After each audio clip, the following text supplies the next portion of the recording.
Yo guys, what's going on? This is Yoki Man here and welcome back to another episode of this Football Manager 2020 said with FC Twente, and let's just kick it off by looking at the league and how well we've done off camera and where we've finished this season. That's right, ladies and gentlemen, we managed to finish second. I'm absolutely over the moon with this finish.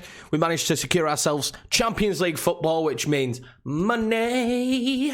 So I'm very, very happy about that. We do play Zwolle in today's episode and we'll round up the end of the season, moving on into the next season. As you can see there, we do have the second top joint goal scorers, Sup and Butnik. Butnik actually ended up being a very good signing for us. I'm very happy with it. The goalkeeper as well is on the clean sheet list, which is pretty decent. Ethan Laird managing to get himself up there with the yellow cards. Well done, son. So, second place. Let's see how we managed to secure this position. We did it with this run of games. I was a little bit nervous at first because we played against Camembert and we drew 0-0 away. It was all us, complete dominance. Couldn't find the back of the net, which was the problem. But PSV actually drew as well on the same day against Den Haag. We then beat AZ 2-0. A fantastic result, Batista Maya and Butnik. Butnik went on a little bit of a run here. Then beat Utrecht 3-0. Thomas Butnik with a double and Seferoza getting a goal. It was all done and dusted very early on in that game, to be fair. Excelsior we played after that. We then get 3 goals. Francesco Coensau getting his first goal for the club, which I'm very, very happy about that. Fantastic results. The ball Philip and Coensau getting the goals. Then we played Heerenveen and this was an unbelievable game for the neutrals. We was extremely dominant in the first half and in the second half they started scoring goals and I panicked. I genuinely panicked. But it finished 4-2. Philip and Butnik getting a double again and then Sup scoring as well. So in-form strikers at the moment. That's why we're playing the 4-4-2 because Sup and Butnik are on fire. So I'm not going to change that for this game. We're going to go and play away now against PEC Zwolle. Ajax did win the league pretty comfortably, but we got second place. That's huge for us this year. It's a massive improvement. And most importantly, Champions League football. Right, guys, so this is going to be the team for today's game. Butnik and Sup up top, of course. The midfield is very strong, as you can see. This team now is pretty strong all around. We do actually have a ton of players coming in at the start of next season. So I don't even know if I'm going to do much business because we're going to have a plethora of players coming in. I showed you a few of them, but we've added 2 more. We've added a Valerio Massimo, who's just really 19-year-old free. He's got low determination, though, which is really worrying, but I just want to see how he turns out. Technically, seems okay so far. Also, Showman, I don't know. I don't know how to say his name. Again, he's fairly determined this time round, and he just looks like he could potentially become a good player. I've got good experience using South African players. They tend to turn out pretty decently, so we'll just see how he gets on. Right, so it's time for the last game of the season. Hopefully we can get a win in this one and just sign off this season with a decent result. I'm absolutely over the moon. Honestly, it's just such a great feeling that we managed to finish in such a decent position this year, second place. I was a little bit nervous, to be honest with you, at the start when we started falling out of all the competitions, that we might actually get sacked, and I didn't know if we could actually finish second. But the best finish we've had here at the club so far, and the team is the strongest it's been. As Butnik goes through there, you would have put money on him scoring with the form he's in, and it's the best we've performed throughout the save. In the entirety of this save, this is the best we've performed, and I'm really, really happy that we've finally found some cohesion, and the team's playing very well as De Cruz comes forward for them, and that's a great tackle from Seferoza. What I must add as well is defensively this season we've been superb. Defence has been an issue for me throughout the seasons, but this season we just found a good balance between attack and defence. We struggled to get goals, didn't we, from our strikers early doors. I think Sup didn't score in like the first 10 games, and I was getting a little bit nervous that it wasn't going to happen. But he did find form in the end, and then strengthening with bringing in Butnik in has helped us. And we've got another 2 strikers coming in next season. I do like this 4-4-2, so we might see more of it. I do also like the 4-2-3-1 that we were playing as well, so I've no idea. It's good to have a few tricks up our sleeve when it comes to formations. So long throw here. Can we get an early goal? We've been good at getting early goals recently. Chalobah, oh, he forces a good save though. Nearly an early goal for us. I'd have been happy with that. That would have been a decent decision for us. Mature here. Mature's not played. Oh, Philip. Mature's not playing much towards the back end of the season.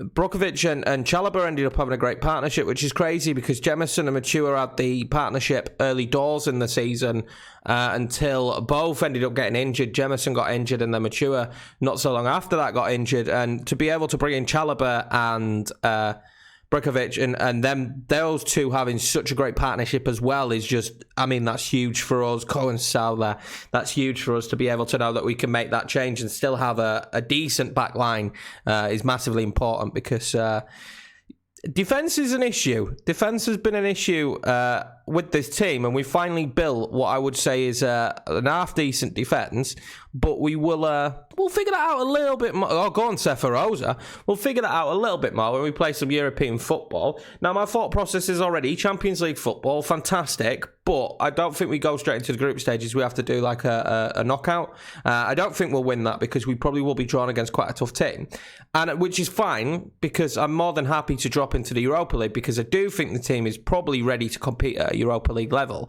and get out of the group stage and maybe do something in the knockout stages if we get some favourable draws.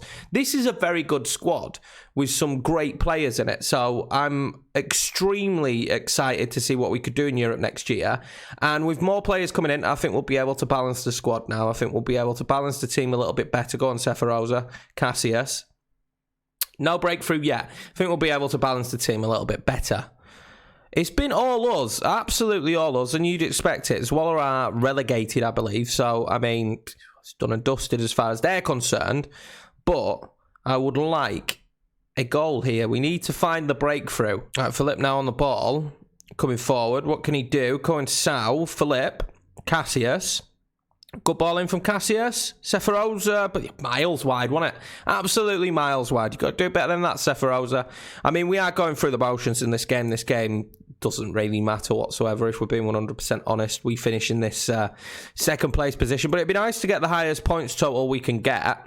Go on, Cohen Sal. He's started to settle into the squad. I noticed that recently. As you've seen, he's got his first goal. He's started to settle down. He's still learning that right-sided midfield position in a deeper role, in a 4-4-2, rather than being more offensive like an attacking right midfielder. And he's still learning it, but he seems to be... he's performing all right at the moment. I was very happy with the goal. Batista Maya now coming forward. He's very dangerous. You don't want him running at your Butternick. And there we go. Thomas Butnick makes it his 15th goal of the season, makes it 1-0 to FC Twente, and he is in the goal race up there. He is in the goal race. And to be honest with you, what a signing he's been. Back end of the season when we've needed goals, he's certainly put them in the back of the net for us. Right, Cohen Sal here, finds Butnick again here. This was out of absolutely nowhere, completely out of the blue. Took me by surprise. It is 2-0 FC Twente, 2 in the space of no time. That takes Butnick up to 16 goals this season so far. A brilliant assist from Cohen Sal, and happy days. Absolutely took me by surprise. We just broke through. I was taking a sip of my drink, and there we go. Butnick finishes it. He's deadly in front of goal, and that's what I like about him. And only 23 as well, which makes it all the better. We've got some great young strikers. I'm really excited for the future of this team. I genuinely am. It's nice when you're building a squad to see how the squad turn out. But anyway, guys, that's going to be it for half-time. 2 Thomas Butnick goals within the space of a minute sees us with the lead. All right, so let's see what's going to happen in the second half. I fully anticipate that they get back into the game a little bit more. We might make a substitution. Seferoza not having the greatest of games at deep line playmaker. It's unbelievable the levels of playmakers we've got in that midfield. I'm intrigued to see who we can add. We still have Mofgan as well, who's not actually played much this season, but he is a youngster. Probably go out on loan next year. Because as much as I thought we was going to miss Nassi, and I do miss Nassi, he was an unbelievable player. Oh, they have scored as well. Unbelievable player, and I enjoyed using him. But you cannot look past how well Batista Maya has done in this team. He's been absolutely superb. Although conceding this is a little bit frustrating. We just left ourselves open at the back. It seems a bit sloppy, to be honest with you, the way we've conceded that. Yeah, that's very sloppy. We should be clearing that ball. So I'm going to make some subs here. I'm going to make some changes. I think what we're going to do is we're going to go with the cam. I'm going to push Philip up there. I'm going to bring Saprit Singh on. And I think that's probably the only change we're going to make. I'm going to keep Seferoza on for now. Right, Philip with the ball. This is just before the change is going to be made. What can we do here? If we get another goal, that'd be fantastic. But Sup hasn't looked good in today's game. Batista Maya does get another goal. What a beautiful finish. And just as we were talking about how good Batista Maya has come in, taken over from Nassi, 12th goal of the season. He was on 4 when we sold Nassi Univar. He's been an absolute superstar in this system. Unbelievable. And to think at points earlier on in the season, we were getting some bids in for him, and I wasn't sure whether we was going to keep him or not, considering the levels of wingers that we had at that stage. I am so glad we kept hold of Batista Maya. Fantastic servant of this club. So with the changes, we are on the attack, or are we? We nearly lost the ball there. They do have our old Danish centre-back. They're in. What a save. They were in there. I thought that was it. I thought it was going to be 3-2 and we was in for another absolute barnstorming game where it's so close. As you can see, we've been really dominant, but when you're that far ahead and you score goals like we have done, we do tend to have a poor start to the second half. I noticed that in the last game against Heerenveen. I think they'd had like one shot on target in the first half, and this one, Swallow didn't even have a shot on target. And then in the second half, they just come out a different side. That was terrible for Mature. They're going to break forward here. The Cruz! Oh, what a finish from the Cruz. This is an unbelievable finish from the Cruz here. I mean, Mature gives the ball away, which is extremely frustrating, but wow, what a finish. Maybe the keeper he's hit that with some venom, hasn't he? So we made some final changes. We're going to bring on Brokovic, and we're also going to bring on Dagbert at the back. I feel like we're not playing very well at the back at the moment, so making those changes may shore up the back line, but it does look like they could get another goal here. I'm not even going to lie. The Cruz again has been allowed to run at us, and he stings the keeper's hands there. We'll drop down to positive just for now. That's very frustrating, although Batista Maya's not going to have a free kick in a great position. I thought he was going to, but we will have a corner. Brokovic, and there we go. Thomas Butnick rounds up with a hat-trick. That may give him top goal scorer this season. That may genuinely give him top goal scorer this season. That is superb. Like, how do you not be happier at that? What a finish as well. Just tucks it in. Brilliant goal. 4-2 FC Twente, and it's back-to-back 4-2s at this moment in time. Is there another late goal here from Batista Maya? There is not. He does sting the goalkeeper's hands, though. He's very good at free kicks. But what a game this is for the last game of the season. The boys have not rested on their laurels. We've come out and we've gone for this game. There's no need to sit back and just accept what will happen. Mature, though, hasn't been great. Oh, they've scored again. They scored again. It's 4-3. Wow. What a final game to this season. This is unbelievable. Thomas here. I mean, it's sloppy from Mature again. Let's be 100% honest there. He's not had a great game. And then, I mean, it's a very lucky bounce back, isn't it, off the defender? But it's 4-3, and there's still potential here for this to be 4-4. What a final live com of the season. Cohen Sound now coming forward. Oh, and he nearly scores. This is unbelievable. This is unbelievable for a final game of the season, but it looks like that will be it, and it will be it. And we do manage to win again. Vitesse will finish fourth. They will get European football because Ajax won the cup by goal difference, by the looks of it, or I don't know. It might go on head-to-head. But what a final game of the season here from FC Twente. Butnick, though, getting a hat-trick, just really showing. It makes me feel good that I spent the money that I spent on him, because I'm sure a few people would be like, who is Thomas Butnick? But I've seen him play week in, week out in this league with Vitesse. And I knew he was going to be good for us, and he has been fantastic. A 4-3 victory for FC Twente. What a last day live com. So as we were saying that could actually take Butnick to top goal scorer this season, it does. Thomas Butnick finishes as the top goal scorer this year in the Eredivisie with 16 goals, and I couldn't be happier for him. He's been a superb signing. So what I'm going to do now, guys, that is the end of the season, but we are going to do the end of the season review in this episode as well, so a little bit of a bigger one for you.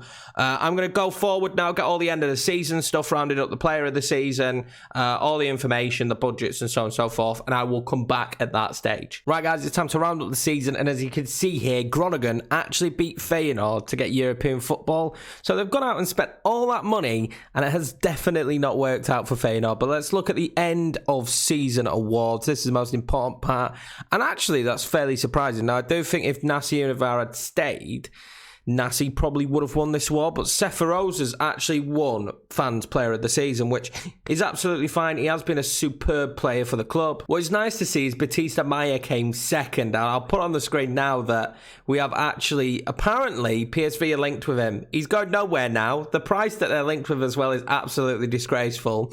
Batista Maya has filled Nassi's shoes instantly and fantastically. I don't know how he's not on the left-hand side of the team of the season. I don't know how Ferreira is in the team of the season. The man ended up going out on loan. He barely played, so I don't know how he's managed to make it in the team there. It's very surprising to me.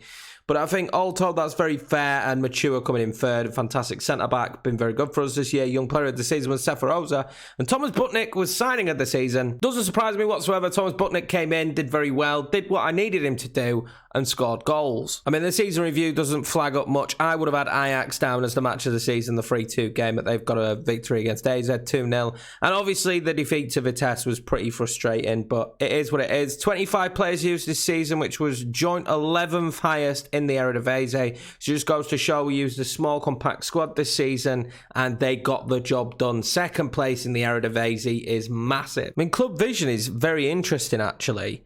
Very, very interesting. It says by the end of next season, just Euro Cup 2. That's all they want us to qualify for, but they do next season want us to challenge for silverware, and they also want us to make it to the group stages of the Champions League, which is probably not going to happen. But they do want to challenge for silverware, which is interesting, and if we're being honest, maybe now is the time to actually challenge for some. Maybe the Dutch Cup. We've come very close before. We haven't won a trophy yet in this. It'd be very nice to get one next year. So we'll accept the current vision, got no problems with that. Also, when it comes to awards, Martin did actually win goalkeeper of the season. It doesn't surprise me. He's had a superb season for the club. That doesn't shock me one bit whatsoever. Fully deserved. Fantastic this year. I've been clinical. I'm very clinical of any goalkeeper in this game, and it's usually down to the match engine, not actually the goalkeeper. But he has had a superb season. I can't complain about him whatsoever. He's been very key, and he's still so young. He's actually been called up to the Belgium team as well, which is fantastic news for him. Also, guys, as we look at the best 11, look, Ignacio is still the best striker in the top 11. Espinosa's still in there. We've had some brilliant players. Busquets in there, but I'm sure he's really not happy about the decision he made. We did also get the transfer budget. I'll put that on screen now. It's a pretty healthy budget. I just don't know if we need to spend any of it unless we lose some big players. I genuinely have... I don't feel like we need to sign anyone. I think we've got a very good team, and I've got a load of free transfers coming in. Maybe some young regens we could look at for the future, but I'm genuinely very happy with where this squad's at. We've built on it already with players coming in on free transfers. I don't think we really need to spend a penny. We might as well keep the money for as long as we can and keep building the finances and strengthening that area of the team, because the finances are very strong at the moment. Right, guys, but that's going to be it for this episode anyway. A nice long one to end the season. You guys deserve it. It's been a fantastic season. I've really enjoyed it. I have no idea why I have a C+ after finishing second. Again, Champions League football ahead of schedule as well, might we add. But it is what it is. I'm very, very happy with this season. I'm happy with this squad. I can't wait for the new season. I'm going to go off and play pre-season now. I hope you enjoyed the episode, guys. I hope you're enjoying the series, the people that are still around watching it. If you are new around here, smash the subscribe button for more content like this. We've got the Bolton series and now recently the Tottenham series on Master League on PES 2020. More and more sports content is going to be coming to this channel, and especially Football Manager. I appreciate you all, guys. Take care, stay safe, and I'll see you in the next one in the new season, and hopefully a season where we get some silverware.